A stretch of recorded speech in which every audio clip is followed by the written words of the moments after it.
여러분 안녕하십니까? 더불어민주당 제20대 대선 후보자 토론회 진행을 맡은 윤정호입니다. 내년 3월 9일로 예정된 대통령 선거를 앞두고 더불어민주당에서는 합동 토론회를 계속하고 있습니다. 오늘이 12번째입니다. 오늘 후보들의 열띤 토론을 통해서 국민 여러분이 어떤 후보를 선택하시는데 좀 도움이 됐으면 하는 그런 마음입니다. 자, 먼저 더불어민주당 후보들이 어떤 비전과 꿈을 갖고 출마하셨는지 4명의 후보들 영상으로 먼저 만나보시겠습니다.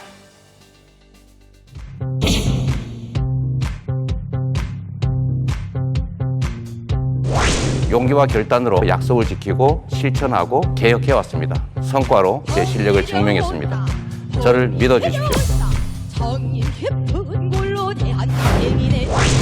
공정과 정의 많이 위태롭습니다. 공정과 정의 다시 바로 세워야 합니다. 그래서 대한민국을 선진국으로 만들겠습니다. 국민들의 대박, 국가의 번영, 이거는 꼭 이루겠다는 약속 말씀드립니다. 희망 있는 나라 대한민국 박용진이 하겠습니다. 사람이 땅보다 돈보다 권력보다 높아야 합니다. 물러서지 않은 원칙을 가지고 있는 저 추미애가 해내겠습니다.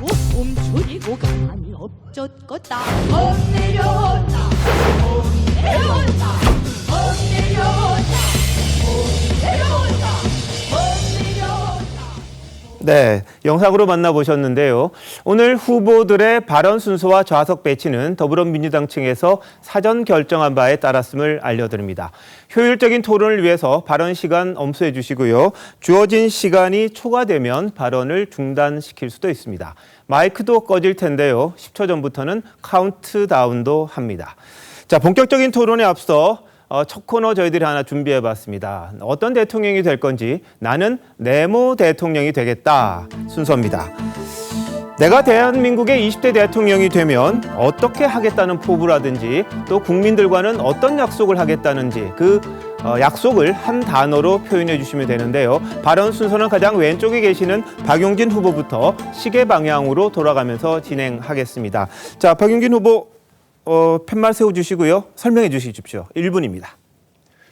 나는 분노합니다. 인천에서 아파트 외벽 유리창을 닦다가 외줄이 끊어져 추락사한 20대 청년 노동자의 죽음에 분노합니다. 아무런 안전장치도 없었습니다. 그는 지금 차가운 영안실에 빈소수 차리지 못하고 누워 있습니다. 줄 하나만 더 있었어도 괜찮았을 이 황망한 죽음에 저는 분노합니다. 나는 분노합니다. 퇴직금 50억.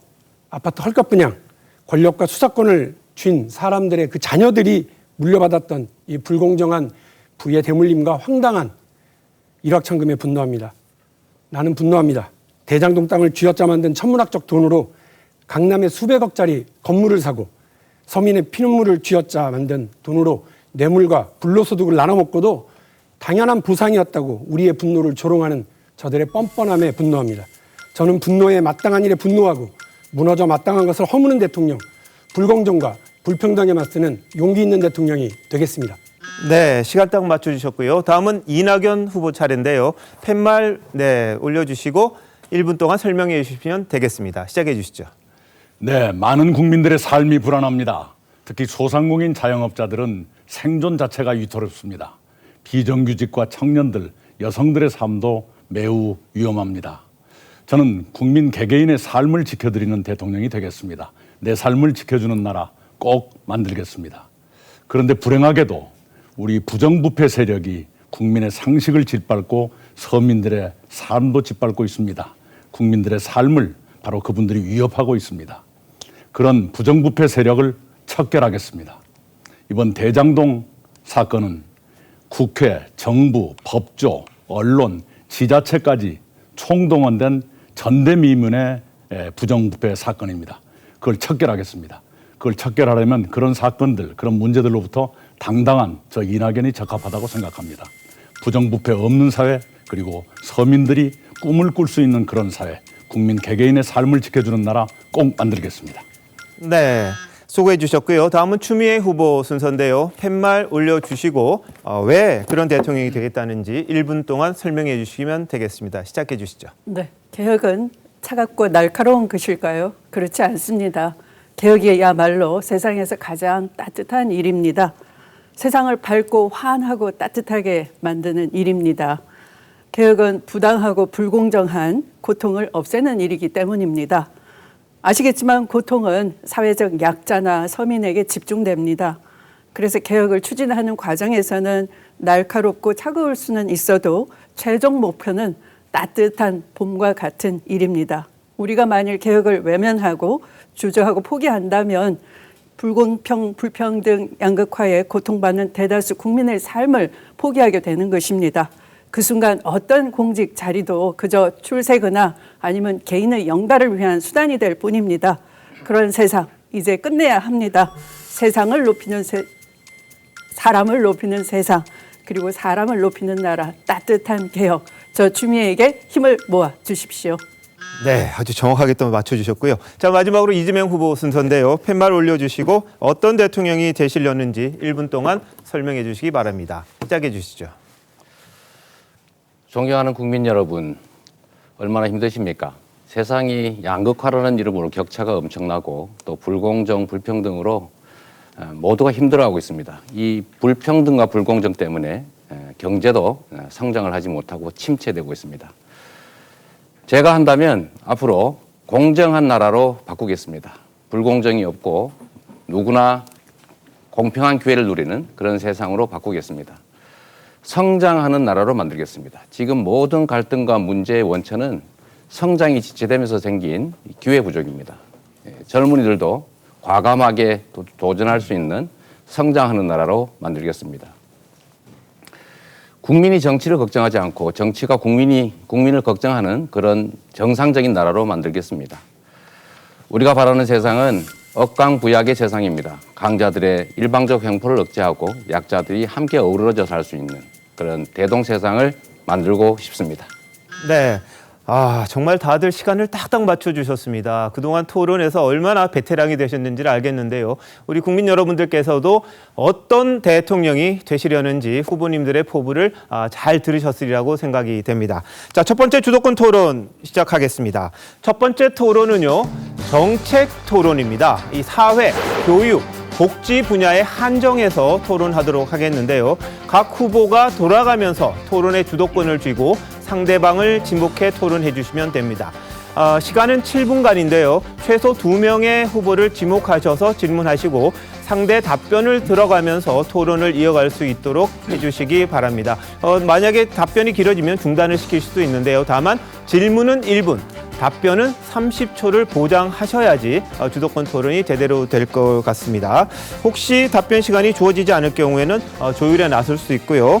자, 시작은 이번엔 이낙연 후보부터입니다. 시계 방향으로 돌아가는데, 자, 첫 번째 순서 이낙연 후보님, 상대 후보 지목해서 토론 시작해 주시기 바랍니다.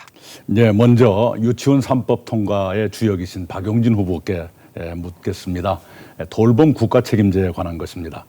지난해 우리나라의 합계 출산율이 0.83명, 출생아가 25만 명으로 떨어졌습니다. 국가 전망의 위기라고 해도 과언이 아닐 것입니다.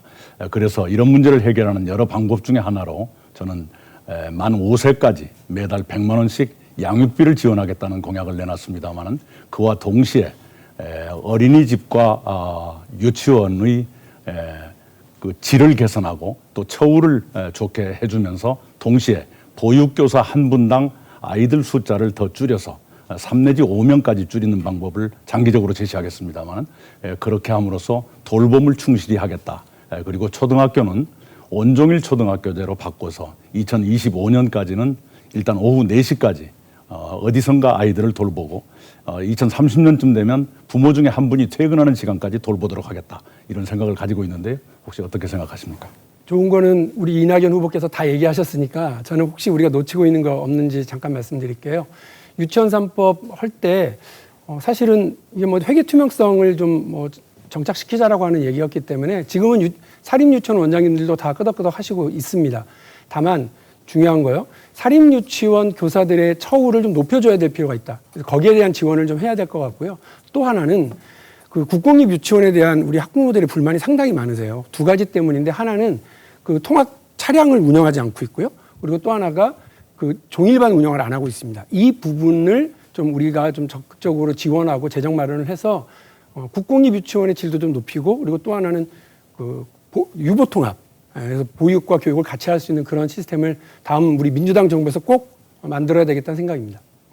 예, 복지 기관들의 처우가 몹시 열악합니다. 그래서 복지사들의 복지는 어떻게 할 것인가 하는 화두를 제가 여러 해 전부터 던졌습니다만은 그분들의 문제는 우선 업종별로 분야별로 그 처우가 들쭉날쭉하고요. 전반적으로 처우가 열악합니다. 심지어 최저임금에 미달하는 분들도 굉장히 많습니다. 그 대안으로서 복지 분야에 종사하시는 분들은 단일 임금 체계를 요구하고도 계십니다만은 그런 분야에 대해서 혹시 생각이 있으신지요? 저도 그 복지국가 실천연대라고 하는 분들과 말씀들 많이 나눴고요. 특히 여러 시설에서 근무하고 있는 사회복지사분들, 복지 최일선에 계시는 분들입니다. 다 마찬가지입니다. 교육의 질은 우리 교사의 질을 뛰어넘지 못하고요. 복지의 질도 복지 현장에서 복무하고 계시는 이 사회복지사분들의 처우와 그들의 질을 뛰어넘지 못한다고 생각합니다. 다양한 지원과 또 처우 개선이 필요한데요. 이게 다 재정적 뒷받침이 되어야 될 문제이기 때문에 이 부분과 관련해서 좀 적극적으로 우리가 처우 개선을 하고 시스템 개선이 필요하겠다는 생각을 하고 있습니다. 네, 다음은 추미애 후보께 여성 정책에 대해서 여쭙겠습니다. 저는 여성의 안전한 일상을 돕기 위해서 변형 카메라 구매 이력 관리제, 또 데이트 폭력 처벌 강화, 1인 가구 여성의 주거 안전 등등에 대한 정책을 내놨고요. 특히 여성의 건강 정책으로 자궁경부암 백신을 국가가 책임지겠다. 특히 남성들에게도 18세 이하 남성들에게도 자궁경부암 백신을 접종하도록 하겠다. 그리고 제가 특히 아프게 느꼈던 것이 암을 경험하신 여성들의 사회복귀에 굉장히 많은 제약이 있습니다. 제가 부산에서 그런 모임을 한번 가졌었는데 얼마나 절박했는지 제주에서 부산까지 오신 분도 계시더라고요. 그런 문제들에 대해서 혹시 정책이 있으신지요? 네, 지난번에도 그 정책 포럼 할 때 후보께서 이 세밀한 정책 거의 뭐 지자체에서 고민하고 있는 그런 수준까지도 말씀 주셨는데요. 많이 동의를 하고요. 그러나 저는 좀 더 거시적으로 앞으로 노동 없는 세상이 되는 건데 우리가 가사노동에 대한 평가를 안 하고 있다 생각합니다. 우리나라의 가사노동은 연 한 490조 돼서 GDP의 25%에 육박하거든요. 그런데 이것을 연금을 계산한다든지 복지 혜택을 준다든지 사회적 기회, 아까 그런 경력 단절에 대해서나 또는 뭐 그 암을 회복하고 난 뒤에도 복귀하는 문제도 문제를 제기하셨지만 이런 좀 더 전체적으로 그 여성의 가사노동을 평가하는 시스템을 도입하고 이것을 복지의 기준으로 삼아야 된다, 데이터로 삼아야 된다 생각합니다. 네, 경력 단절이 없는 사회를 만드는 것이 저의 꿈입니다. 지금은 출산이다 또는 육아다 하는 것들이 경력 단절을 야기하는 문제가 됩니다만 그것을 경력 단절로 인정하지 못하게 하는 공공 분야부터 그렇게 했으면 좋겠고요. 오히려 역으로 아이를 낳으시고 기르는 것이 경력으로 인정받도록 하는 그런 사회는 가능하지 않을까 하는 생각도 가지고 있는데요. 네. 혹시 그런 분야에 대한 생각이 있으신지요? 제가 법무부 장관을 좀 더 오래 했더라면 사실은 남자 직원이 법무부에 많습니다. 검사들도 남자가 많고요. 그래서 배우자의 그 출산 육아 시에 함께 그 육아 휴직을 장려를 하고 거기에 사실은 인사평가에서 불리하다라는 것 때문에 직장 복귀를 서두르는데 오히려 가점을 주자라는 제안을 제가 해본 적이 있습니다. 그래서 그것을 실질적으로 정책을 집행하는 자세가 더 중요하다 생각하고요. 우리는 또한 그런 지원에 대해서도 거시적인 고민을 함께 해야 된다 생각합니다. 예, 이 남성 직원들의 휴직을 장려하기 위해서 그 관리자급들에게 가산점을 주는 방안을 저는 한번 제안해 봤어요. 그래야 윗사람 눈치를 하면 오히려 과장급들이 부하 직원들을 더 육아휴직을 많이 보내면 오히려 승진에 도움이 되도록 하는 방안도 있을 수 있겠고요. 그 다음에 그 여성들의 임신 출산과 관련해서 입덧 치료를 국가가 책임져 드린다거나 산후 우울증 치료를 도와드린다거나 이런 데 대한 여성들의 요구가 꽤 많으시더라고요. 네. 그런 데 대해서 어떻게 생각하십니까? 당연히 동의하고요. 그런데 우리가 정치를 하다 보면 너무 일벌레가 돼서 후보님께서도 굉장히 일벌레임을 또 자랑도 하시고 리더십을 표본으로 삼으시는데 사실 당대표 하다 보면 우리가 휴가를 못 가죠. 그래서 우리부터 좀 더 반성해야 되지 않을까 그렇게 생각합니다. 네. 예, 시간 굉장히 합리적으로 잘 주고받으셨던 것 같습니다. 이렇게 토론이 되면 좋을 것 같고요. 두 번째 순서는 추미애 후보님인데 상대 후보 최소 2명 지목하셔서 시작해 주시면 되겠습니다. 7분간입니다. 네, 이낙연 후보님, 이재명 후보님 두 분께 공통적으로 질문을 예. 드리도록 하겠습니다. 방금도 이낙연 후보님께서 돌봄 국가 책임제 말씀을 하셨는데요. 그 과거에는 선성장 후 복지를 얘기했다면 이제는 성장과 복지가 함께 가야 된다라고 다 동의하시지 않습니까? 네. 그런데 공약을 집행하려면 한 100조 이상의 재원이 필요한 거죠. 추가 세수 확보도 당연히 필요하고요. OECD 국가 평균 조세 부담률이 2019년 기준 한 25%가량 되고 우리는 한 20% 되는 거죠. 그래서 OECD 평균 수준 복지 정책을 펼치기 위해서 한 5% 정도 조세 부담률을 높여야 하는데 두 후보님께서 증세에 대해서는 어떤 입장이신지요? 짧게 말씀 주시면. 네, 먼저 하시죠. 제가 먼저 할까요? 예. 뭐 우리 추 후보님 말씀하신 것처럼 이제 우리의 조세 부담률 또 나아가서는 국민 부담률이 너무 낮고 그런데 결국은 앞으로는 이 저부담 저복지 상태에서 이제 중부담 이제 고부담으로 가야 됩니다. 그런데 북유럽이 대체로 이제 고부담 고복지를 하고 있는데 이 조세 그 증세 문제에 대해서 이제 북유럽의 국민들은 저항 강도가 심하지가 않습니다. 오히려 원하는 경우가 많습니다. 그 이유는 조세 수입이 늘어나면 그게 국민들에게 공평하게 배분이 돼서 오히려 내가 내는 것보다는 더 많다라고 하기 때문에 가능한데요. 네네. 그래서 그러니까 동의를 제가 하시는 거죠. 네. 북유럽 수준. 네, 저도 중장기적으로 우리가 중부담 중복지 정도로는 가야 한다는 네, 목표를 세우고 갔으면 좋겠고요. 세금에 대해서는 토지 과다 보유자들에 대한 증세부터 착수할 수 있겠다 생각합니다. 네. 지금 이번에 그럼 북유럽 제가 나라 좀 더 구체적으로 여쭤보겠습니다. 아니 잠깐만요. 30초 답변 시간은 보장됩니다. 야, 이번에 또 코로나를 겪으면서 북유럽 나라들이 어떻게 대처하는가를 봤더니 우리처럼 이렇게 재난지원금이다 뭐다 이렇게 호들갑 떨지 않고 평상 체제로 대처를 하고 있더라고요. 네, 어떻게 이제 하는가 시간이 봤더니 됐습니다. 스웨덴 국민들이 시간이 됐습니다. 네. 그런데 제가 좀 더 구체적인 질문, 네. 뭐 법인세, 재산세, 개인소득세, 부가가치세 이 네 가지 세 중에 그러면 어떤 세금을 먼저 올렸으면 좋겠습니까? 저는 개인소득세가 먼저 증세 여지가 있다고 생각합니다. 조세 저항이 생기지 않겠습니까? 있더라도 최고소득세율은 좀 더 올릴 여지가 있고요. 네, 저는 아까 제가 여러 말씀드린 차례 대로 토지 과다 보유자부터 아니 할 수 있다고 생각합니다. 짧게 답변 주세요. 전체적으로 30초니까. 네, 이 연속된 질문입니다. 저는 보유세 실효 세율을 좀 더 높여야 된다. 왜냐하면 우리가 OECD는 한 평균 0.52 수준인데요. 우리는 0.16, 3분의 1에 불과하죠. 여기서 합리적 공정과세를 할 수 있다면 약 30조 원의 추가 세수가 생기죠. 이거 가지고 공공복지에 사용할 수 있다. 참고로 노무현 대통령께서 당시에 0.61% 올리자는 주장에 대해서 당시의 야당, 지금 국힘당의 전신 한나라당이 0.5 저의 주장에 먼저 동의를 한 셈이죠. 쉽게 풀 수 있지 않을까 생각합니다. 이낙연 후보께 묻겠습니다. 그 자꾸 뭐 선거용이 되니까 뭐 해주겠다. 또 나라 돈으로 국민에게 뭐 해주겠다. 사실 돈은 한정돼 있습니다. 정치는 그 현장의 목소리를 듣고 우선순위를 정하는 게 가장 중요하고요. 저는 좀 후보께서 저출생 대책이라고 하시면서 이 5세까지 매월 100만 원씩 주겠다 이런 공약이 그냥 좀 너무 밀랍 인형 같다. 감흥이 없다 이렇게 생각합니다. 좀 우선 질문하셔야 될 것 같습니다. 네, 큰 방향과 기조를 먼저 정하시는 게 바람직하지 않느냐 하는 건데요. 네, 많은 젊은 부모들을 만나보면요. 네. 현재의 지원은 지자체가 출산에 비중을 두어서 지원을 합니다. 그런데 실제로 젊은 부모들은 양육에 훨씬 더 큰 부담을 느끼고 있거든요.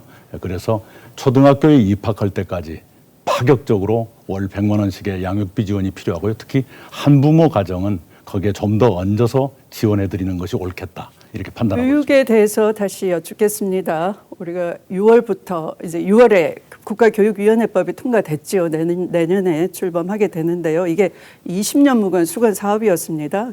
그런데 이제 저는 그 유치원과 초, 중등 학교까지는 각 시도교육청에 이관을 하고 대학 교육은 이 교육부를 교육연구부로 축소 재편을 하고요. 또 국가 어떤 대교육의 방향 이런 것은 국가교육위원회가 맡도록 해서 지금의 서열화 교육을 대전환을 해야 된다 이렇게 생각합니다. 그런 점에서 국가교육위원회 설치가 매우 늦었는데 왜 그 총리로 계시면서 할 수 있을 때 못하셨는지 매우 궁금하고요. 예. 네. 예, 또 총리 책임이 나오는군요. 네. 예, 네, 여러 가지 그러면- 고려 사항이 있었고요. 교육 문제가 가장 문재인 정부의 고민이 많았던 분야입니다. 네, 네. 그런데 많은 일을 하시느라, 네. 출범해서 다행이고요. 아까 만약- 말씀 주신 네. 여러 과제 네, 교육위원회가 네. 빨리 교육- 아니 잠깐만요. 답변 시간은 아니 보장되는 쭉쭉 것입니다. 이어서 하시면 얼마든지 답변하실 아니요, 답변을 기회를 끊지는 드리겠습니다. 말아주세요. 네. 네. 제가 말이 긴 사람이 아닙니다. 네. 조금 전에 얘기했던 교육 제도의 개편 이것도 교육위원회가 책임 있는 답을 주었으면 좋겠습니다. 네. 여기는 이제 행정위원회니까 21명의 위원을 선임을 할 수 있게 돼 있는데 만약에 후보께서 5명의 위원을 선임을 한다고 하시면 누가 됐으면 좋겠는지 뭐 이름 또는 철학을 말씀하셔도 됩니다. 뭐 어떤 방향으로? 예, 국가의 미래 사회에 대한 통찰이 있는 분들이 아무래도 네. 좋겠고요. 네. 그 중에 몇 분이라도 교육의 현실에 대해서 교육 현장에 아시는 있는- 분들이 네, 계시는 네, 게 네, 좋겠다고 좋습니다. 그런데 만약 그런 분들 중에 보수 언론과 보수 야당에서 전교조 출신이라고 반대한다면 어떤 입장을 취하실 겁니까? 균형의 문제이겠죠. 네, 예. 단순히 균형입니까? 한두 분의 출신 가지고 시비 거는 것은 네. 전체 균형을 놓고 해결할 수 있다고 생각합니다. 그때도 뭐 언론이 계속 시비 걸고 그런다면 아이들 잘못 가르친다 편향교육이다 하면 어떻게 하시겠어요? 거듭 말씀드리지만 전체 균형을 더 네. 중요시해야 한다고 생각합니다. 네, 균형이다. 저는 이 전교조 재합법화 된 건 이해하시죠? 네. 네. 오히려 단호하게 전교조는 재합법화 됐는데 균형이 아니라 그 헌법 뭐 원리도 모르느냐 또는 뭐 대법원에서 재합법화 돼서 문제 될 게 없다 이렇게 좀 단호해야 되지 않는가 이렇게 생각하고요. 언론에 끌려다니지 않아야 된다 생각을 합니다. 예, 저도 그렇게 생각합니다. 네. 예, 자 추미애 후보님 순서 끝났고요. 다음은 세 번째 이재명 후보님 두 분의 후보 지명하셔서 시작해 주시면 되겠습니다. 7분입니다. 네, 먼저 우리 추미애 후보님 아까 말씀 하신 부분과 관련이 돼 있는데 사실 우리 사회의 이제 실업 문제라든지 또 저출산 문제 이 모든 문제의 원인은 기회가 적어지고 이제 미래가 불확실하다라는 데서 오는 겁니다. 그래서 이 성장을 회복하는 게 중요한데 이 성장의 회복의 방법으로는 이제 공정한 시스템을 만들어서 우리 사회가 가지고 있는 자원이 효율적으로 사용되게 하는 거 이게 다 중요하고요. 네. 두 번째로는 우리가 이제 이 전환의 위기, 소위 뭐 신재생 에너지로의 전환이라든지 또는 뭐 디지털 전환, 또 앞으로 주기적으로 맞게 될 팬데믹 이런 위기들을 기회 요인으로 활용해서 다른 나라보다 좀 빨리 가면 또 기회가 생기지 않겠습니까? 그런데 제가 하나 여쭤보고 싶은 것은 이 소위 포용 성장이라고 하는 게 상당히 우리 이제 국제사회 화두인데 우리 사회에는 분배를 강화하면 성장이 방해가 되고 복지를 강화하는 것은 경제와 반대 개념이다. 이런 고정관념이 있는데 저는 이걸 깨야 된다고 보거든요. 혹시 의견 좀 주시면 어떨까요? 네, 우리가 성장이냐 분배냐 하는 것은 마치 우리가 왼손이 있으면 오른손이 있어야 되고 하는데 이걸 이념적으로 몰고 가려고 하는 네. 그런 의도가 다분히 깔려 있는 것이죠. 그래서 지금처럼 양극화 불공평의 근본 원인이 부동산 불로소득에 있으면 이것을 대혁파하는 문제를 제대로 지적하고 해법도 제대로 지적하고 그래서 국민 다수가 동의할 수 있게끔 그런 세수도 새로 발굴하고 네. 또 그걸 골고루 이 사회적 약자한테 분배를 해서 생산적인데 돈이 굴러가도록 하는 그런 종합적인 우리가 계획을 말해야 될 때라 생각합니다. 이어서 제가 이낙연 후보님께 네. 하나 좀 여쭤보겠습니다. 혹시 이 소위 이제 노동을 해서 직접적으로 얻는 수입 말고 가계소득 중에서 국가가 공적 이전 소득의 이름으로 이제 가계소득을 지원하는 걸 보통 사회임금이라고 부르지 않습니까? 매우 비중이 중요한데 전 세계 또는 OECD 국가에서 우리가 공적 이전 소득 즉 사회임금을 지원하는 수준이 어느 정도 수준인지 혹시 아십니까? OECD 평균보다는 좀 부족한 것으로 보고 있고요. 바로 그 점 때문에 이른바 소득주도 성장이라는 이름을 붙였습니다만 저소득 가계의 가처분 소득을 늘려서 그것이 성장에 기여토록 하자는 정책을 폈는데 부분적으로는 논란이 됐고 네. 상당한 정도는 효과를 내고 있다고 생각합니다. 특히 아까 말씀 주신 그 이전 소득이 있었기에 양극화가 그나마 조금 완화될 수 있었고 또 5분 배율이라고 합니까? 그것도 조금은 개선됐는데 그러나 아직 한계가 있다 이렇게 생각합니다. 네. OECD 평균보다 조금 모자란 정도가 아니고 거의 꼴찌 수준입니다. 그래서 우리나라는 국가가 개인의 가계소득을 지원하지 않으니까 이제 전 세계에서 가계부채 비율이 가장 높고 또 지원을 안 해주다 보니까 이제 국가 부채 비율이 전 세계에서 가장 낮은 뭐 평균치의 약 40%선 45% 이런 정도밖에 안 되는 상황이죠. 그래서 저는 국가가 예를 들면 현금성 복지를 통해서 가계 이전 소득을 최대한 늘려줘야 되고 그게 이제 소비로 이어져서 지금 소비 부족 때문에 경기 침체가 오기 때문에 이 소비를 일으키기 위해서 지역 화폐 형태를 지급해서 골목이 상권의 수요가 늘어나게 해줘야 된다 이런 주장을 하고 있는데요. 현금성 복지를 늘리기 위해서는 당연히 뭐 국민 부담이 늘어나야 되는데 국민들이 혜택이 없으면 반발이 많지 않습니까? 그래서 저는 지역 화폐를 대대적으로 좀 늘려줘야 된다. 현금성 복지는 지역 화폐로 지급해야 된다고 생각하는데 이번에 기재부에서 지역 화폐 예산을 77% 삭감했어요. 이 점에 대해서 어떻게 생각하십니까? 네, 지역 화폐라는 용어가 우선 공용어가 아니지요. 네, 그 점에 대해서는 혼란이 없었으면 좋겠고요. 그리고 그런 방식의 양면이 있는 것으로 지적되고 있습니다. 긍정적인 효과는 살려야 되겠지만 거기에도 어딘가 사각지대가 있다든가 하는 것은 보완될 필요가 있다고 생각하고요. 그 긍정적 효과를 평가하면서 거기에 합당한 정도의 지원이 됐으면 좋겠다라고 생각합니다. 네. 그리고 이제 박용진 후보님께 한번 여쭤보겠습니다.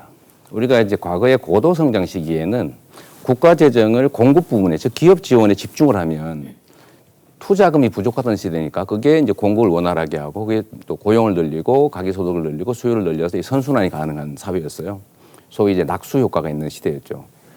그런데 지금은 투자 자금이 남아도는 시대가 됐지 않습니까? 그러니까 국가 재정력을 공급 부분에 아무리 투입을 해도 수요가 부족해서 경기 침체가 회복이 되지가 않습니다. 그래서 저는 국가 재정이나 국가의 역량을 최대한 공급과 수요 양 측면 중에서 이 수요 측면에 집중해야 되고 이 수요 중에서도 수출이라든지 투자는 제한돼 있기 때문에 국내 소비, 가계소득 지원을 최대한 늘려야 된다. 그쪽으로 재정이 집중돼야 된다고 생각하는데 우리 의원님 의견을 한번 듣고 싶습니다.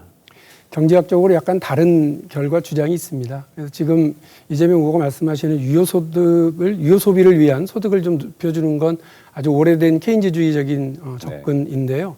재미있는 건 일본에서 우리가 지금 재난지원금이라고 착각하고 있는 정액급 부금 지급한 적 있잖아요. 네. 그때 효과가 어땠느냐. 2008년 금융위기 때문에 그거를 그때 일본 정부가 했었거든요. 효과가 별로 없었다는 거예요. 네. 그러니까 이제 지금 그러니까 지역 화폐로 해야 된다 이렇게 얘기하실지 모르겠지만 똑같다라는 거죠. 지금 당장 소비해야 되는 걸 정액급 부금 받아가지고 이렇게 그걸로 소비하니까 특별히 소비가 늘어나진 않았다라고 하는 것 때문에 정말 단순한 뭐 경제학과 1학년생처럼 우리가 접근할 게 아니라 국가 정책 전체, 국가 경제 전체를 봐야 될 것 같고요. 또 하나는 우리 경제의 세수와 관련해서요. 그 압도적으로 법인세를 많이 내는 곳이 그러니까 우리 법인세의 한 뭐 거의 80%를 1%도 안 되는 기업들이 낸 거 아니겠습니까? 네. 그러니까 그런 걸 보면 사실은 국가 경제 성장, 특히나 미래 먹거리 산업 성장 중심으로 고민을 하고 거기서 추가 세수가 계속 생길 거라고 하는 걸 염두를 좀 두실 필요는 있을 것 같아요. 여하튼 경제란 공급과 수요의 양 측면으로 구성되어 있는데 뭐 큰 틀은 그게 맞는 거죠. 어쨌든 수요가 부족한 건 사실이고 이제 수요를 촉진해야 되는데 그걸 위해서 일본에서는 과거에 헬리콥터먼이라고 해서 전 국민한테 현금을 지급해 봤습니다. 실제 소용이 없었어요. 왜냐하면 미래에 어떤 상황이 벌어질지도 불안하니까 다 저금했던 거죠. 축적 효과라고 그러죠. 축장 효과. 그런데 지금 이번에 그 일본이 1인당 10만 엔씩 지급을 했는데 10%밖에 안 썼다고 하거든요. 근데 우리는 1차 재난지원금을 지역화폐로 지급하니까 다 쓰고 30% 더 썼다는 거 아닙니까? 그래서 이거는 큰 차이가 있다. 그래서 경제 부양 효과가 크다라고 생각되는데 그 점에 대해서 네. 제가 제일 걱정하는 건 뭐냐면 그러다가 일본 잃어버린 30년 따라갈까 봐 제일 걱정입니다. 네. 자, 박용진 후보님께 아까 답변 시간을 충분히 주셨기 때문에 30초가 보장이 안 됐습니다만 이 정도면 충분할 거라고 생각하고 다음 순서로 넘어가도록 하겠습니다. 자, 마지막 순서 박용진 후보님입니다. 상대 후보 2명 지목하셔서 시작해 주시죠. 7분입니다. 예. 어제 엊그저께 있었던 우리 또 다른 방송 토론에서요. 우리 이재명 후보님하고 이낙연 후보님이 재정 논란, 증세 논란 이런 걸 좀 하셨어요. 유심히 들었는데 저는 재정에 대한 계획 없고 지속 가능하지 못한 복지제도는 복지제도가 아니라 그건 포퓰리즘이라고 생각합니다. 우리 인류의 새로운 복지제도를 만들었던 우리 진보파들은 정말 현명해서요. 이 제도가 지속 가능한지 다음 세대에도 이어지는지를 늘 염두에 두고 있었습니다. 자칫 잘못하면 일본을 잃어버린 30년 따라가는 제동동원의 포퓰리즘 그리고 청년 세대, 미래 세대 등골 빼먹는 이런 계획은 없어야 된다고 생각하고요.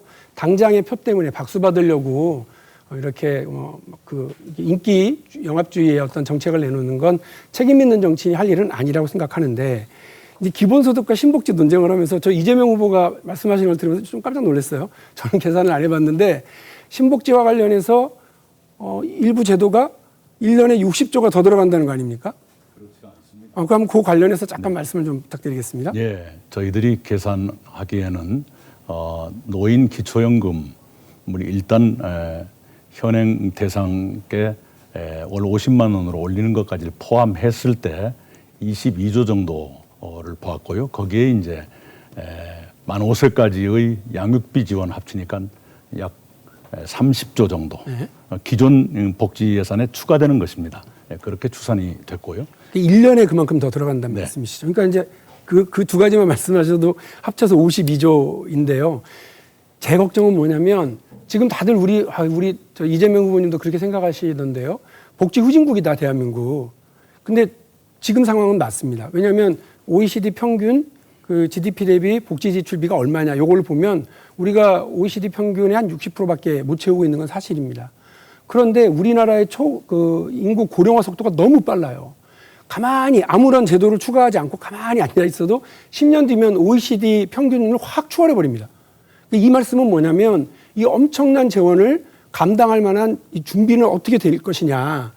요 플러스해서 지금 우리 저 후보께서는 그 두 가지만 말씀하셔도 52조가 더 들어가는 거를 재정적으로 어떻게 뒷받침하실 생각이신지가 정말 궁금한 거죠. 네, 우선은요. 그런 일이 없더라도 요즘의 예산 증가율을 보면 약 8% 정도 증가하는데요. 50조 가까이 예산이 늘어납니다. 늘어나는 예산을 어디에 쓸 것인가, 어디에 먼저 쓸 것인가. 저는 저출생 극복과 어르신들 도와드리는 데 쓰는 것은 충분히 정의롭다고 생각하고요. 그다음에 이제 필요하다면 아까 제가 말씀드린 증세, 부분적인 증세도 각오를 해야 될 것이고 또 하나는 올해 우리가 상반기에 재난지원금을 줄 수 있었던 것은 이 수출 증가에 따른 세수 증가가 그만큼 생겼기 때문 아닙니까? 앞으로 몇 년 동안 그런 일이 계속될 수 있다고 저는 봅니다. 그런 성장을 통한 세수 증가 그리고 부분적인 불가피한 증세 이렇게 하면 충분히 할 일을 할 수 있다 이렇게 생각합니다. 이제 상당히 그림이 뭐 장밋빛 그림이라고 하는 걸 전제로 해서 이거 감당 가능하다 이런 말씀을 이제 주신 건데요. 이재명 후보님께도 하나 여쭤보겠습니다. 제가 지난번에 기본소득 관련해서 마지막으로 한번 따져보자 그러려고 그랬는데 시간이 없어서 넘어갔거든요. 그런 거 아닙니까? 2023년 집권하시고 나서 그 다음 해부터 해마다 최소 20조씩은 들어가는 모든 국민에게 25만 원 1년에 그리고 청년에게 100만 원 그리고 한 번은 내가 그냥 세게 한다. 그래서 모든 국민에게 100만 원 청년에게 200만 원 이 공약을 하셨어요. 7월 달에. 근데 그걸 이제 더하기 해보고 곱하기 해보면 20조 그리고 60조 이래가지고 120조가 아니죠. 이제 들어가요. 4년. 그러니까 4년이시니까 첫 해는 제가 안 하죠. 그러니까 그거 안 하고 한 번은 60조 들어가는 걸 한다고 그랬잖아요. 그러니까 이제 나머지 세 번은 3년은 60조잖아요. 더하기만 잘하시면 된다니까. 그러니까 이제 더하기 해보면 120조인데 이 120조를 어떻게 마련할 거냐 제가 이거 정말 걱정된다 말씀을 드렸어요. 그랬더니 일단 뭐 나는 할 수 있다를 주로 얘기하시고 성남에서의 뭐 가로등 사업 얘기하셔서요. 그냥 저 그게 넘어가고 궁금한 건 뭐냐면 이 20조 마련은 증세 없이 가능하다 그 말씀이신 거죠. 자, 제가 수차 말씀드렸는데. 저도 수차 들었어요. 수차 들었는데. 우리 결국 국민들께서 이제 듣고 판단하시면 되죠. 예. 뭐 저희가 언쟁에서 이긴다고 이기는 게 아니니까요. 제가 말씀드리지만 2023년에 국가 예산 규모는 630조 원 정도입니다. 그리고 자연 증가분이 보통 최근에 그 30조, 50조가 되고 있어요. 그런데 그 중에 기존에 있는 예산도 조정하지만 자연 증가분도 있기 때문에 630조의 3% 정도에 불과한 20조 원을 못 마련할 거다. 아니, 너무 비관적인 거고요. 저는 그거는 가능할 거라고 봐요. 그러니까 가능하고. 얼마든지 하시겠죠. 이제 두 번째로는 이제 나머지는 어떻게 마련할 거냐 그 말씀이잖아요. 그 아까 추미애 후보께서 말씀하신 것처럼 우리는 토지세를 반드시 부과해서 부동산 투기 그 여지를 줄여야 됩니다. 근데 거기서 제가 보기에는 가능한 부분이 하여튼 수십 조가 될 테고요. 지금 탄소세를 부과해서 탄소 발생을 줄이지 않으면 국제 경쟁에서 우리가 도태됩니다. 이제 반드시 부과를 해야 되는데 우리가 7억 톤의 탄소를 배출하는데 지금 유럽 기준으로 아주 낮게 하면 47이 28조 원이고요. 이걸 국제기구 권장 수준으로 하면 한 5, 60조 원 정도가 되는데 이걸 순차적으로 늘려가야 돼요. 네. 그러니까 여러 차례 충분히 말씀을 마련할 수 하셔서 제가 있다. 다 이해를 해요. 그러니까 네네. 계획적으로는 그렇게 맞는데 제가 그걸 왜 여쭤봤냐면 20조를 3년에 걸쳐서 그렇게 하시겠다고 그러면 60조를 어쨌든 네. 세출 조정을 통해서 만들겠다고 하는 건데 네. 전에도 제가 말씀드린 것처럼 문재인 정부가 9차례 추경을 하면서 세출 조정으로 뽑아낸 돈이 겨우 16조 5천억 원밖에 안 되더라는 거예요. 연간. 그러니까 그 9차례를 통해서요. 다 연간이 합치게? 아니고요. 네. 그러니까 제가 제가 몇 번 알기로는 그렇게 그렇지 말씀드린 거예요. 그러니까 나는 할 수 있다, 나는 할 수 있다 생각을 하시겠지만 네. 열심히 노력한 문재인 정부도 그거밖에 못 만들었는데 그것도 내용을 들여다보면 주로 공무원들 해외 연수 코로나로 차단돼 버린 해외 연수 비용을 막 끌어모아 가지고 만든 것들이 있더라는 거고요. 하나만 더 말씀드리면 그 우리나라 복지 기본적으로 후진국이라고 말씀하셨는데 네. 우리가 OECD 평균으로 맞춰간다 그러면 얼마의 복지 비용이 더 들어가는지 혹시 계산해 보셨어요? 1년에? 뭐 학자들의 계산은 정확하게 떨어지지 않는 것이고요. 근데 인구가 예를 들면 지금 우리가 감소하지만 예를 들면 생산 가능 인구가 또 어느 생간은 늘어날 수도 있죠. 그 유럽도 마찬가지다. 얼마냐면 그게 120조인데요. 그러니까 기본소득으로 120조, 복지를 끌어올리는데도 120조예요. 네. 그 사이에 자, 시간이 다 됐습니다. 자, 마이크는 끄기로 했는데, 어떻게 이재명 후보님 충분히 답변하신 네, 거죠? 됐습니다. 네. 네. 넘어가도록 하겠습니다. 자, 첫 번째 주도권 토론, 상당히 치열하게 공방이 오갔습니다. 30분 넘게 벌써 흘렀는데요. 어떻게 흘러갔는지 저도 잘 모르겠네요. 자, 나중에 두 번째 토론이 있습니다. 그러니까 못다한 토론 그때 해주시면 될 것 같고요. 자, 두 번째 토론에 앞서서 살짝 몸을 푸시는 코너입니다. 정치, 사회, 현황과 관련된 후보님들의 입장을 듣는 이슈 OX 코너 준비했습니다.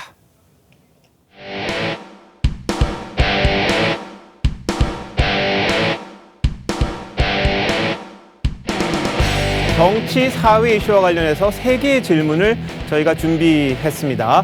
질문을 듣고 후보님들은 앞에 놓인 OX 팻말이 있는데 그중에 하나를 들어주시면 됩니다. 이슈 3가지고요. 한 후보당 최소 2번의 답변 기회는 드릴 텐데 답변 시간 30초 이내로 좀 부탁을 드리고요. 혹시 답변 원하시면 살짝 손들어 주시면 기회를 드리도록 하겠습니다. 전체 3개 중에 2번의 기회는 드리겠다는 말씀 지금 해드렸고요.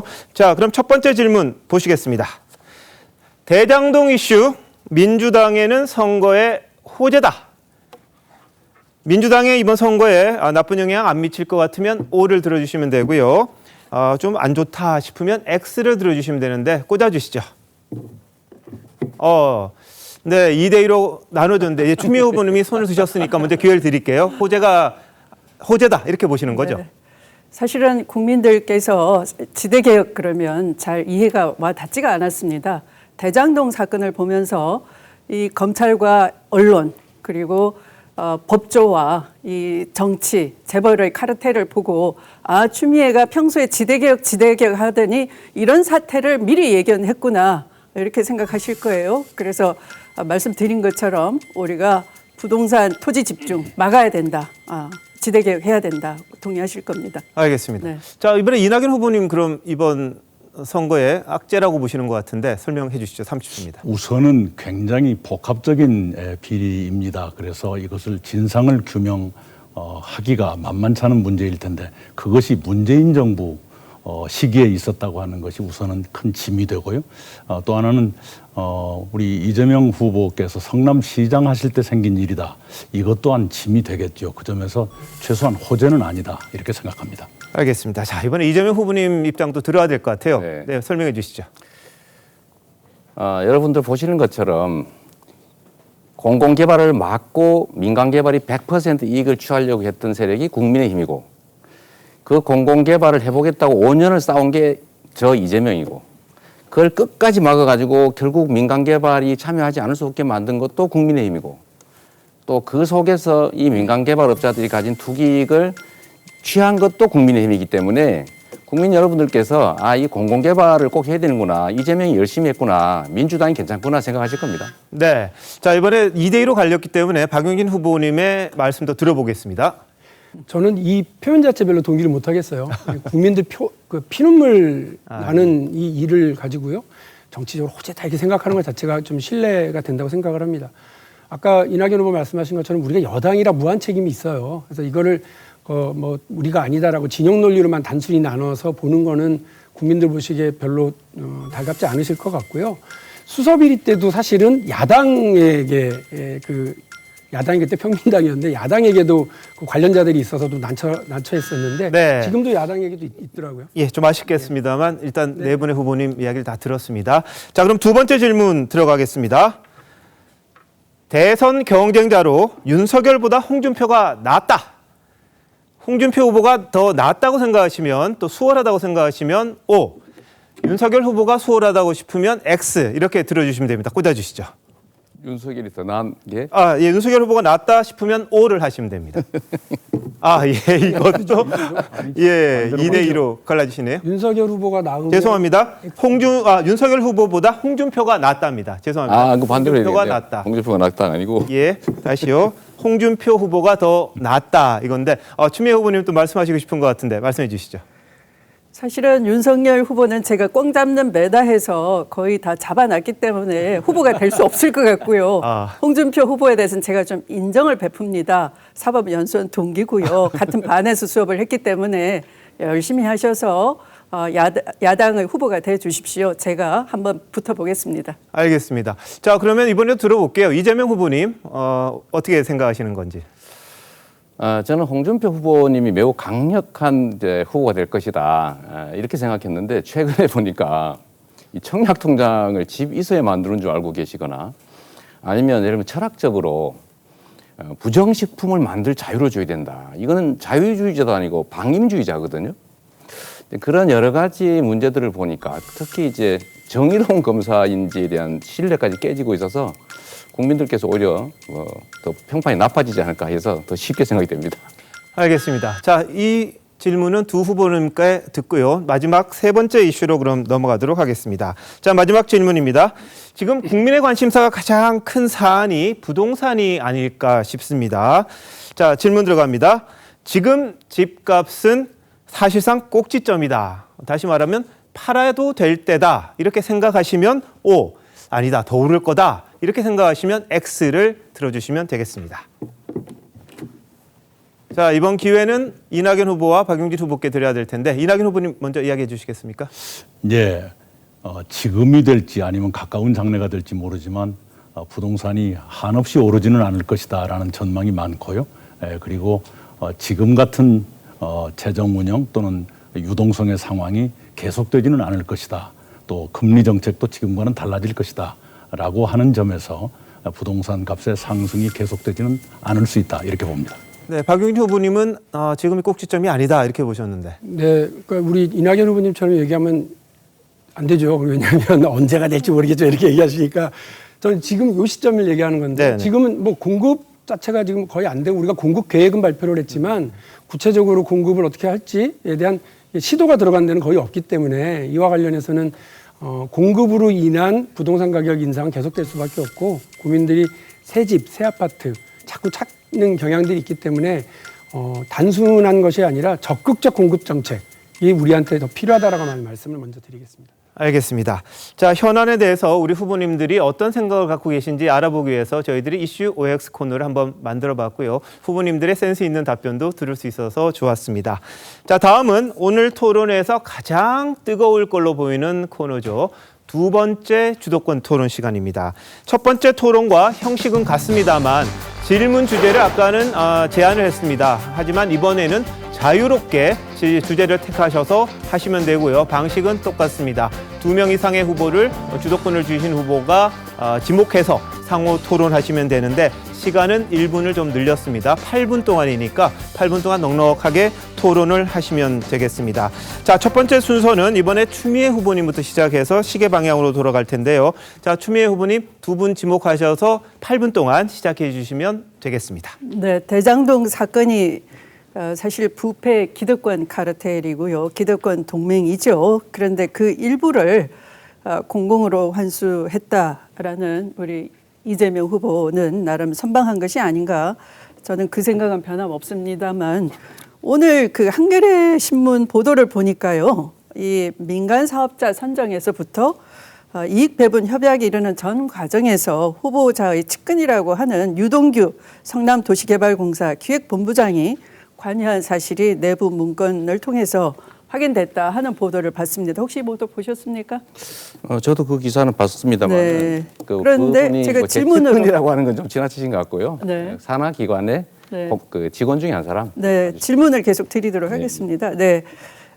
유동규 신한기획본부 산하에 전략사업팀을 신설했고요. 이 사업 전체를 설계했다는 건데요. 보도에 따르면 이 전략사업팀에 이 천화동인 4호 실소유주로 네. 알려진 남욱 변호사 그리고 천화동인 5호 실소유주인 정영학 회계사가 각각 한 사람씩 그 팀에 추천을 했다라는 증언도 나왔고요. 남욱은 1,007억 엄청나죠. 정영학은 644억의 배당금을 챙겼다라는 겁니다. 그런데 이 성남도시개발 전략사업팀에 입사를 하고 또 이들이 주도적으로 작성한 공모 지침으로 사업이 설계됐다라고 보도가 나온 거죠. 그러면 고양이에게 생선을 맡긴 격이 아닌가 국민들이 의심을 할 수밖에 없는 거죠. 만약 이 보도가 질문을 좀 사실이라면, 해주시죠. 네. 사실이라면 이 팀을 신설하려면 시장의 결재 승인 없이 불가능했을 거라 보는데요. 그 팀 단위 신설은 그 자체적으로 합니다. 자체적으로 하고 제가 이 말씀 조금만 드릴 수 있는 기회를 좀 줬겠는데요. 이게 이제 공공개발을 제가 추진했던 것처럼 공공개발을 했으면 이런 문제가 전혀 안 생겼겠죠. 그런데 이거를 이제 지방채 발행을 막고 어쨌든 국민의힘이 4년간 극력 저지해서 결국 민관 합작을 하게 됐는데 네. 이걸 예를 들면 이렇습니다. 이 제가 돈이 막이라고 했는데 이 민간 사업자들에게 투기 세력하고 이제 공공개발을 하려는 성남시하고 문제는 이 민간 합작을 하려면 일단 민간 개발업자의 기술을 빌려야 됩니다. 이 마귀의 기술을 빌려야 되고요. 두 번째는 마귀의 돈을 써야 되고 세 번째는 마귀와 거래를 해야 됩니다. 근데 이게 이제 오염이 일부 되는 것 같아요. 이제 그럴 가능성이 많아서 네. 제가 수없이 이 사건은 앞으로 특수부 수사를 몇 번씩 받게 될 테니 네. 절대로 부정행위나 불공정이 있어서는 안 된다고 제가 간부회의 때 한 10번 얘기했습니다. 네, 그런데도 아까 그런 유동규 씨 녹취록이나 네. 또 김만배의 그 녹취록이 이 회계사에 의해서 검찰에 제출됐다고 합니다. 여전히 이 사건 관련해서 이제 한치 의혹도 없다라는 게 후보의 입장이신 것 같은데요. 저는 이렇게 생각합니다. 이 사건 이 부당한 이익 추구에 범죄 혐의가 있다면 당연히 단죄돼야 하는 거죠. 당연하죠. 그래서 진상규명이 먼저다라는 그런 입장이어야 한다고 봅니다.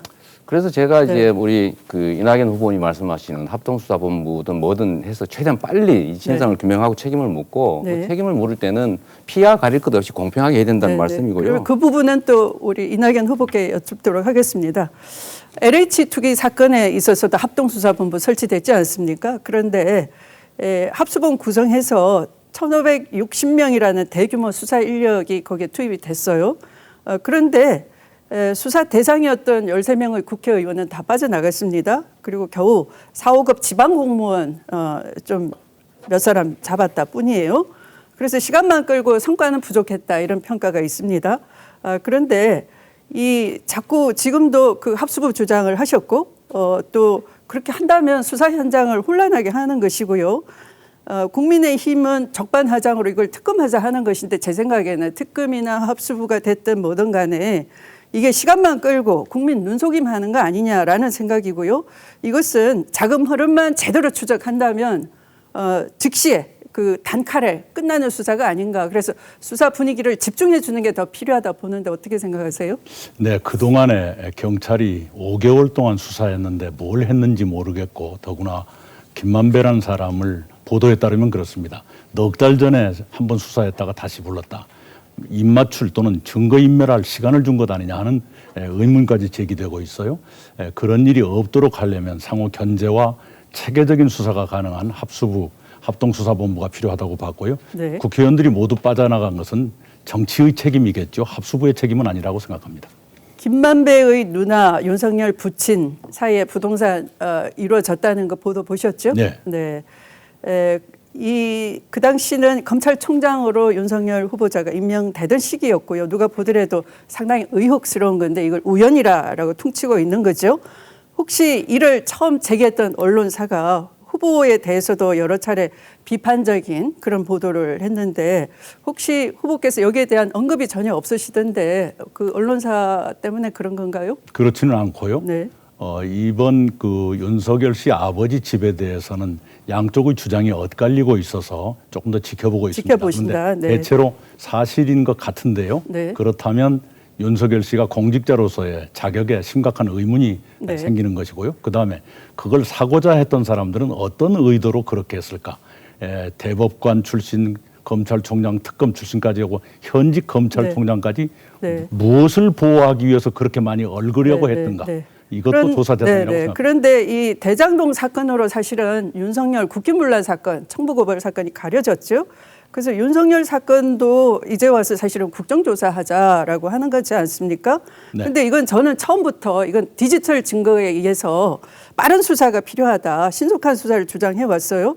진실 규명이 얼마든지 현재 수사팀으로 가능하고 조속한 성과를 낼 수 있는데 이걸 자꾸 국정조사하자라는 건 시간 국정조사 끌기가 얘기를 되는 꺼낸 거겠죠? 것은 최근 2, 3일 네. 전이었고요. 네. 그 이전에 그 국기문란 고발 사주 이것도 역시 문제는 네. 저만큼 자주, 저만큼 강력히 이 얘기를 제기하고 비판하는 사람은 없습니다. 한번 찾아내 주시죠. 그러나 대단히 아쉽게 생각하는 거죠. 우리가 오늘 언론중재법에 대해서 유보를 하는 바람에 이제 국민들은 지지자들은 민주당에 대해서 거의 기대를 접은 것 같아요. 개혁 과제를 한두 개씩 이렇게 꽃감 빼먹듯이 포기를 해버리니까 계속 지지해달라고 할 수 있느냐 걱정도 되고요. 만약에 저는 다음 달에 대선 후보 제가 된다면 즉시 언론중재법 또 수사 기소 분리하는 법안 청와대 요청을 할 생각입니다. 당에도 요청을 하는 것이고요. 그때 동의하시겠습니까? 전 이미 수사기소 분리를 위한 제도적 매듭을 연내에 짓자고 주장을 했고요.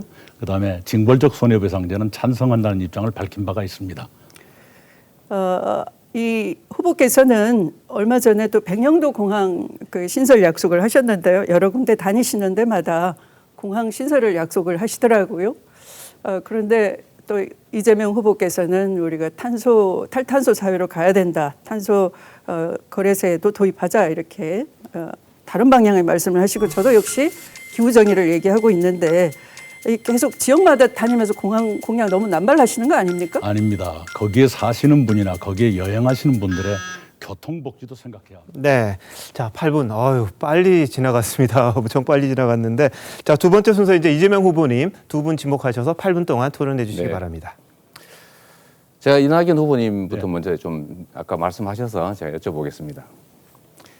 자, 이낙연 후보님이 당시에 성남시장이었다고 하고 도시공사는 공사채 발행 한도 때문에 사업을 할 수가 없고 지방채를 발행해서 시가 직접 공영 개발을 하랬더니 다수 새누리당이 막아가지고 못했고 이런 상황에서 그러면 후보님 같으면 민영개발하고 던졌겠습니까? 아니면 이런 방법이라도 동원해서 이익의 일부라도 그때 당시는 사업자들이 1,800억 저희가 4,600억을 받는 것이었는데 한 70% 회수한 거죠. 이 선택을 했을지 후보님은 어떤 선택을 했을지 제가 한번 궁금해서 한번 여쭤봅니다. 네, 초과이익이 예상된다 또는 초과이익이 만약에 생길 경우에는 또 거기에 환수 장치를 붙였을 것 같습니다. 붙였을 것 같고요. 네. 우리 이재명 후보께서 수년 동안 단군 이래 최대의 공익 환수였다, 모범적인 공영 개발이었다 하시다가 9월 17일 처음으로 그 토건 비리라는 걸 발견하셨다 그러는데 지금 말씀은 처음부터 그런 비리가 있었다는 식으로 계속 말씀하시는데 어찌하여 9월 17일에야 처음 알았습니까?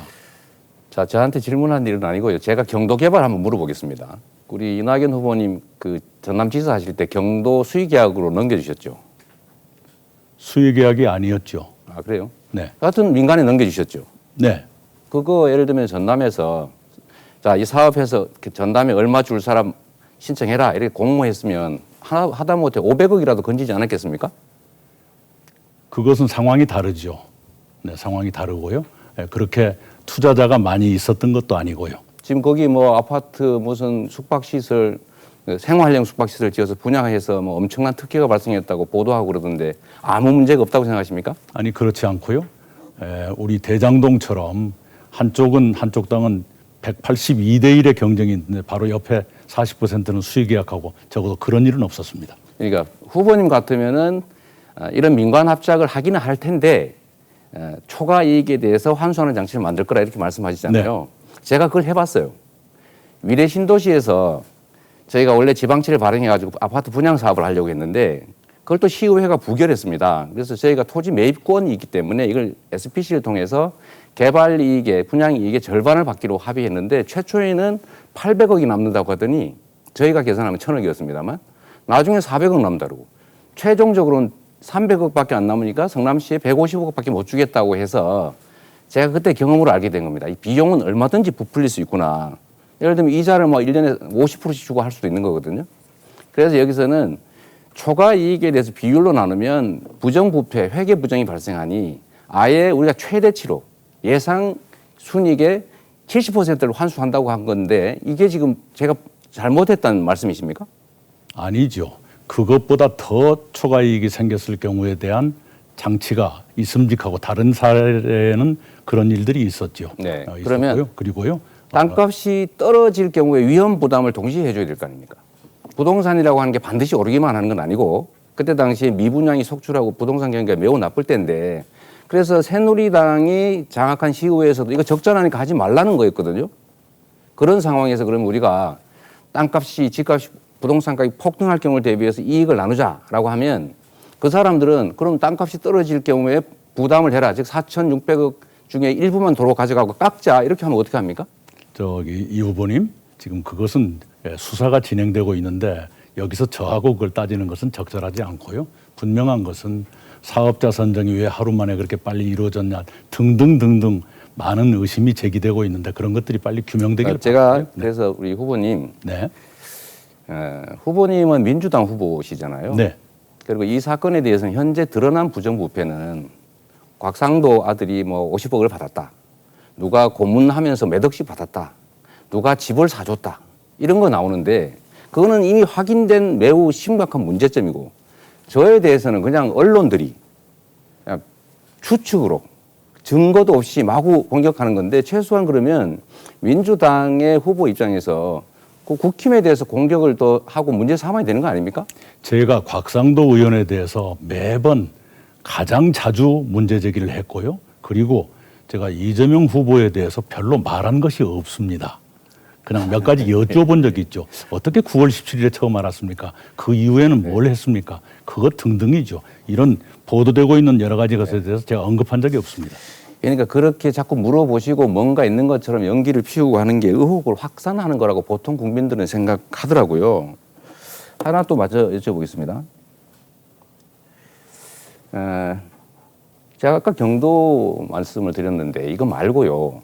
예를 들면 저는 이 가능성이 있다. 이게 예를 들면 아까 마귀라고 표현했던 이 토건 투기 세력으로부터 우리 공무원들, 직원들을 지켜야 되기 때문에 이 수사 당할 테니까 절대 공정해야 되고 부정이 있으면 안 되고 어항 속에 든 금붕어처럼 상시 감시 당한다고 생각하라고 수없이 강조를 했는데 어쨌든 그런 의심이 지금 생기고 있는 상태인데요.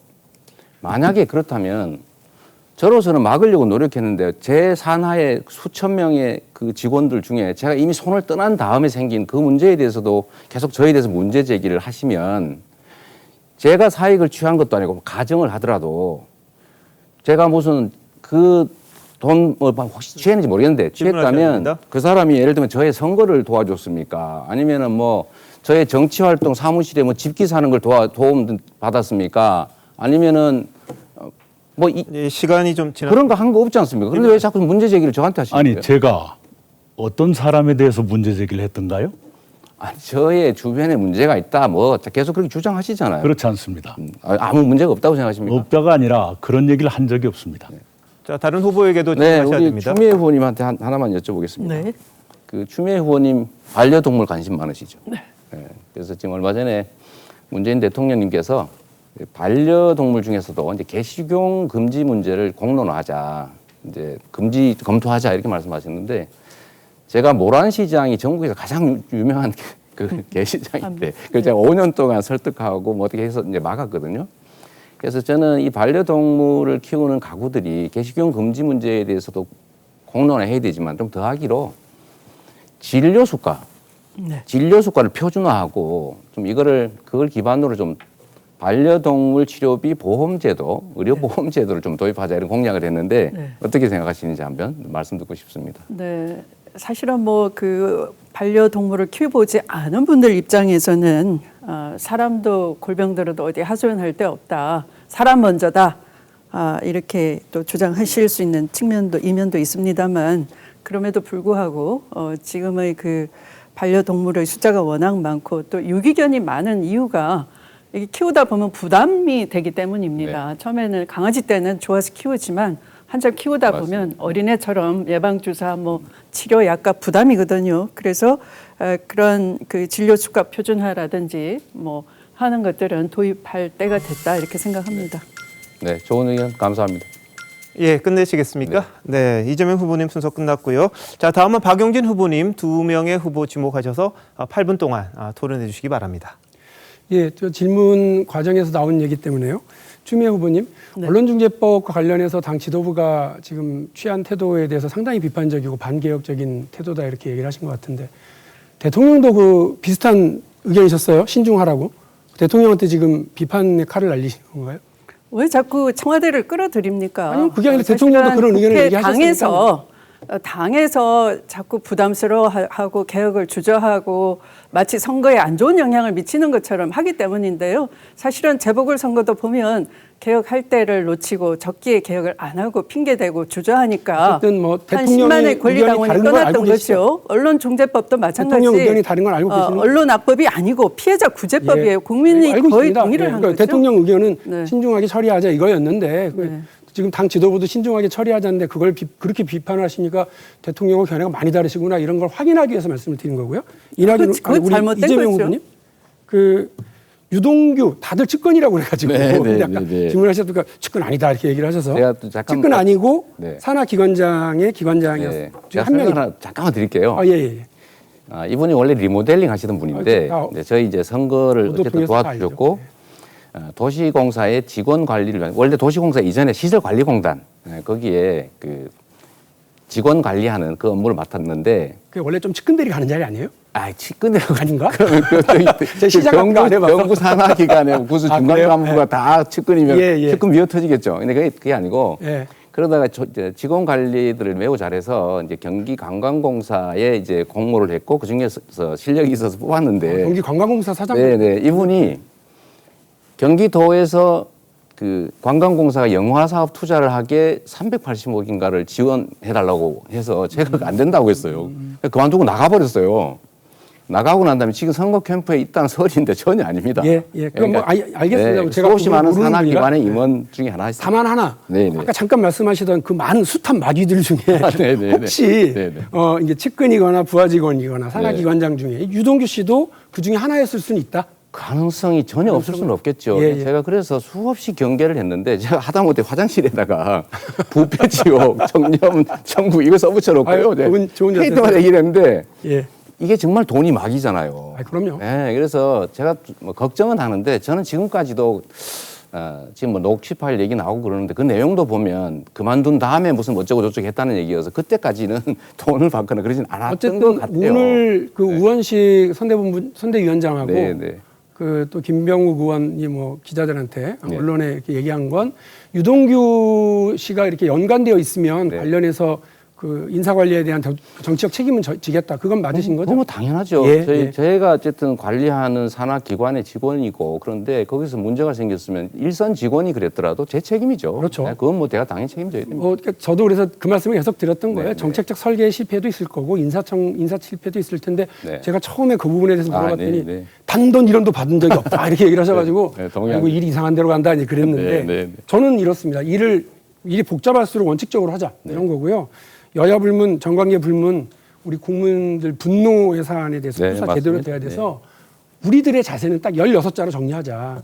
온갖 비리 발본세원, 부패 세력 일망타진. 이걸로 가야 된다고 생각을 해요. 근데 이낙연 후보님, 아까 잠깐 우리 추미애 후보님도 지적을 하시던데 이 합수본이 말이 좀 거창해서 그렇지 이 제대로 되겠느냐 약간 걱정이 일단 있어요.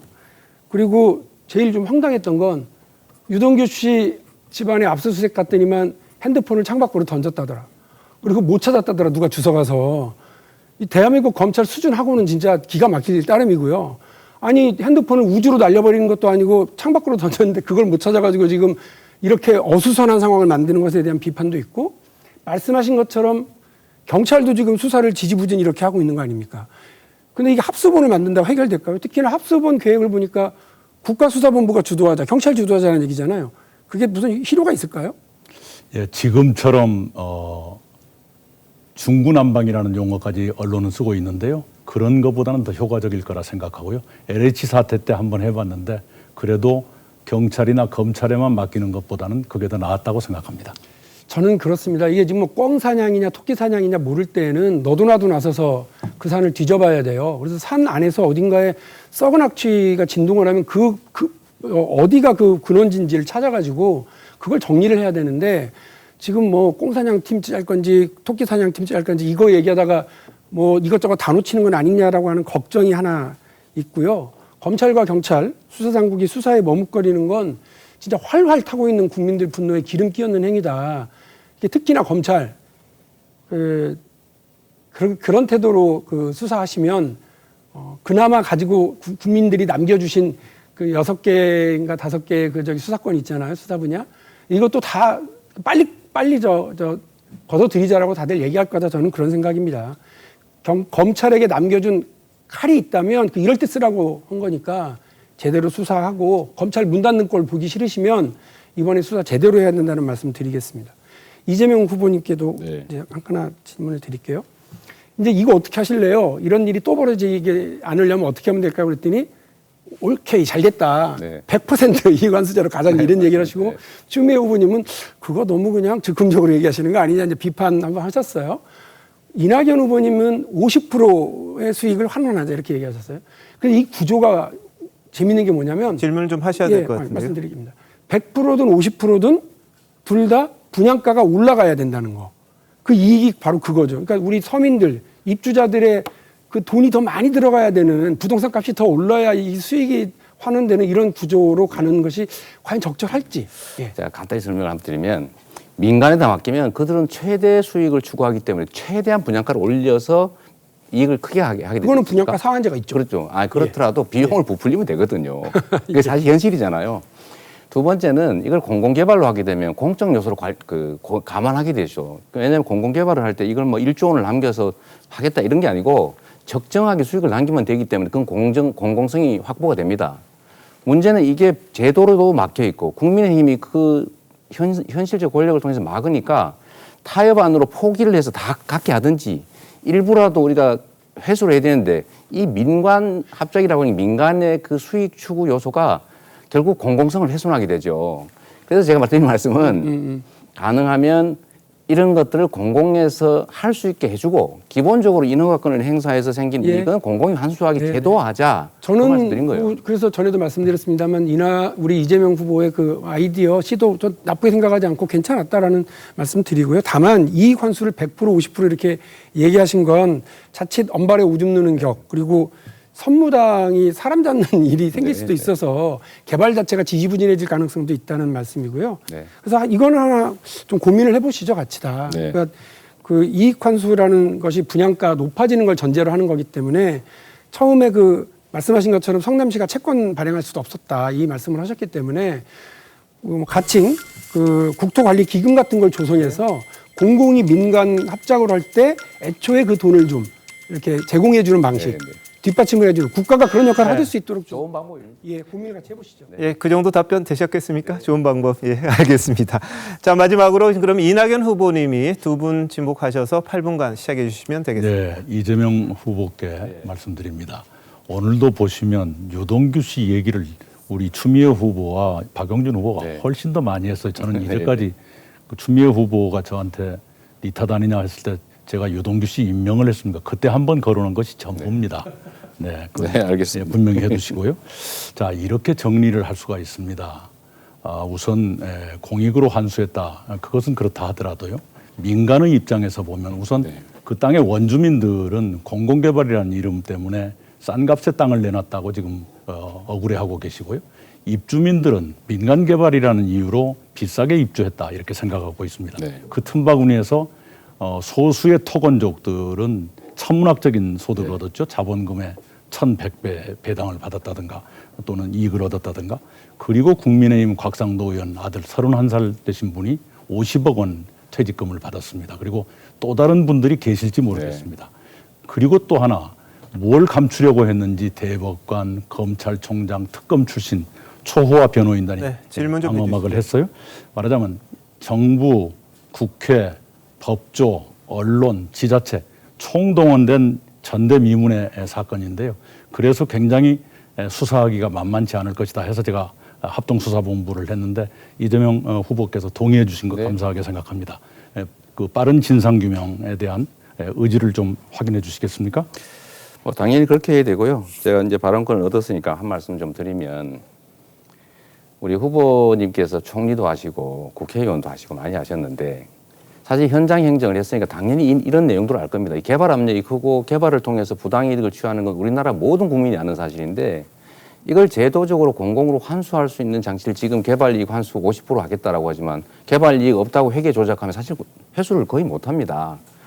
그래서 예를 들면 이 문제들을 원천적으로 막기 위해서 불로소득이 예상되는 지점에 대해서 좀 제도적으로 가능하게 이 민간이 국민의힘 정치 권력 이용해가지고 민간 개발해서 엄청난 이익 안 받게 하는 제도 좀 만들고 했으면 얼마나 좋았겠나 그 생각 제가 지금도 들고 있습니다. 늘 이재명 후보는 본인은 뭐든지 하실 수 있을 것처럼 말씀하시다가 네. 뭐가 안 되면 남의 탓을 하는 것. 네. 이재명스럽지 않아요.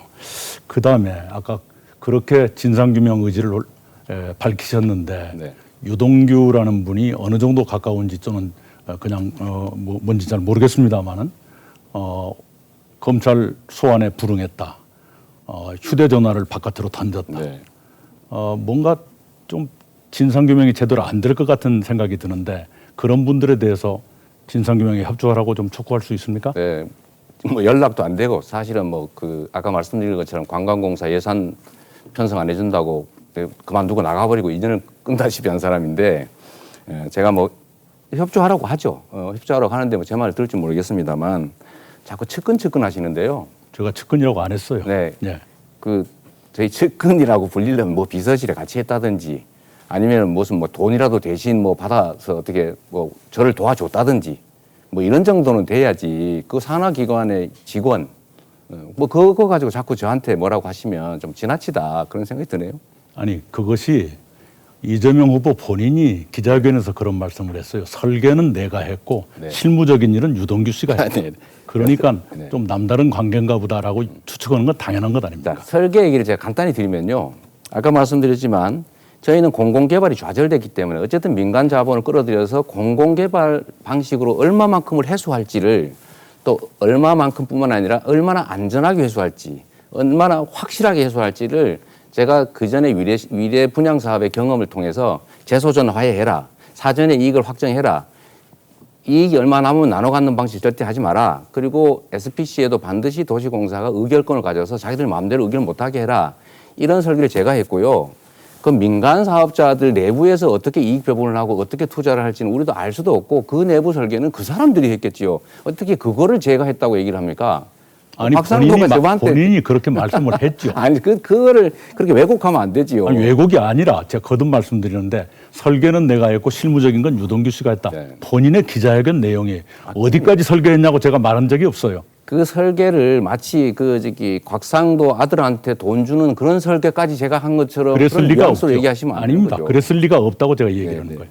자, 본인은 단군 이래의 최대의 공익 환수다 또는 모범적인 공영 개발이다 했는데 9월 17일에 그것이 토건 비리라는 걸 알게 됐다. 수년 동안 그것을 모르셨다는 것은 아무리 봐도 그 말씀이 진실이라면 네. 무능한 것이죠. 직무유기이거나 네, 그것은 그냥 그렇게 제가 후보님, 말씀을 드리고요. 그 문제에 잠깐만요. 대해서는 네, 일방적으로 이렇게 하지 말고요. 아닙니다. 제 얘기를 할 기회를 아닙니다. 제가 네. 아니 그렇게 일방적인 주장을 아니요. 내시면 안 되죠. 저의 그런 주장을 저도 많이 들었었죠. 네, 그러시고요. 추미애 후보께 한 가지 여쭙겠습니다. 화천 대윤가 뭔가가 뭘 하는 곳인지 정확히 이제 앞으로 밝혀지겠지만 도대체 뭘 가리기 위해서 대법관 출신, 검찰총장 출신 또는 특검 출신, 지검장 출신들이 초호화 변호인단을 구성했는데요. 그렇게 아주 철벽 방어를 치는 그런 집단의 수사를 하려면 어떤 방법이 가장 효과적입니까? 저는 이 사건에 있어서 정치권은 손을 떼야 된다라고 생각을 합니다. 특검이다 또는 합수부를 만들어야 된다라고 하는데요. 자금 흐름만 정확하게 파악을 하면은 이 사건은 실체가 다 드러난다라고 보는데요. 특검을 국민의힘당이 주장하고 또 후보님께서도 특수본 주장을 하시고 또 이 후보님께서도 또 특수본 주장을 동의하시는데 저는 그 자체가 오히려 시간을 끌기다. 또 국민의 시선으로부터 벗어난다. 또 좀 가다가는 대선 후보들끼리 공방에 또 정쟁거리로 또 변질이 돼버린단 말이죠. 그래서 지금 하고 있는 수사팀의 독립성을 유지해주고 수사 속도를 내라라고 촉구를 하는 것이 더 맞다라고 보고요. 직원은 8명인데 세상에 법률 고문이 30명이다 하는 건 이건 다 서로 끼리끼리 나눠 먹기다라는 게 뻔하지 않습니까? 그런 그 방어막을 뚫고 수사를 하려면 어떻게 해야 됩니까? 정치권은 손을 떼고 수사팀의 독립성을 유지해줘야 된다라는 겁니다. 어렵지 않은 수사라고 봅니다. 네, 저희들도 최대한 그 거리를 두는 것이 필요하다고 저도 생각하고요. 그 다음에 끝으로 우리 박용진 후보께 최근에 발달장애 국가 책임제를 제가 제안을 했고요. 어떤 지자체의 장애인 직업재활센터를 갔었는데 거기에 계신 분들의 한결같은 요구가 재활센터 기간을 만료하면 그 다음에 안정적인 직장을 가야 하는데 그게 확보되지 않으면 당장 이렇게 길 밖에 내몰리게 돼 있다. 그 연계되는 시스템이 좀 필요하지 않느냐. 그런데 저도 그게 필요하다고 봤어요. 우리 장애인들께도 최고의 복지는 할 수만 있다면 일자리라고 생각합니다만 그렇죠. 혹시 생각 있으면 말씀해 주시죠. 이게 근데 발달장애 같은 경우를 딱 찍어서 말씀을 하셨으니까 그런데 이게 장애 중증 정도가 조금씩 달라서요. 되게 다양하긴 한데 이거를 연계해주고 개발해주고 적응시켜주는 과정에 대한 시스템을 빨리 만들어서 국가적 지원이 필요하다고 저는 생각합니다. 네. 어떻게 2부 토론 지났는지 모르겠습니다. 아주 뜨거운 시간 보내셨습니다. 이낙연 후보님을 마지막으로 주도권 토론 여기까지입니다. 스튜디오 정말 열띤 토론에 감사드리고요. 네 분의 토론을 지켜보다 보니 벌써 마지막 순서가 왔습니다. 더불어민주당 대선 후보 경선 토론 마지막 순서는 토론 중에 미처 하지 못한 이야기나 후보로서 꼭 하고 싶은 마무리 발언 저희들이 마련했습니다. 후보당 1분씩 드리도록 하겠는데요. 이재명 후보부터 시계 방향으로 돌아가겠습니다. 자, 이재명 후보 마무리 발언 1분입니다. 존경하는 국민 여러분, 사실 이 나라의 가장 심각한 문제는 부동산 투기를 비롯한 이 불로소득입니다. 열심히 일해도 상응하는 대가가 보장되지 않으니까 좌절하지 않습니까? 제가 여러분 아시는 파크뷰 사건이라고 하는 이런 부동산 불로소득을 노리는 투기 세력하고 싸우다가 2002년에 구속됐습니다. 그래서 이 시스템을 조금 이해하고 제가 이 문제를 이해하기 위해서 대학원도 갔습니다. 논문도 썼는데 그 후에 계속 일 추적하다 보니까 이게 결국 정치 권력과 부패 투기 세력들이 국민의 돈을 훔치고 있는 것이다 이런 걸 제가 알게 됐습니다.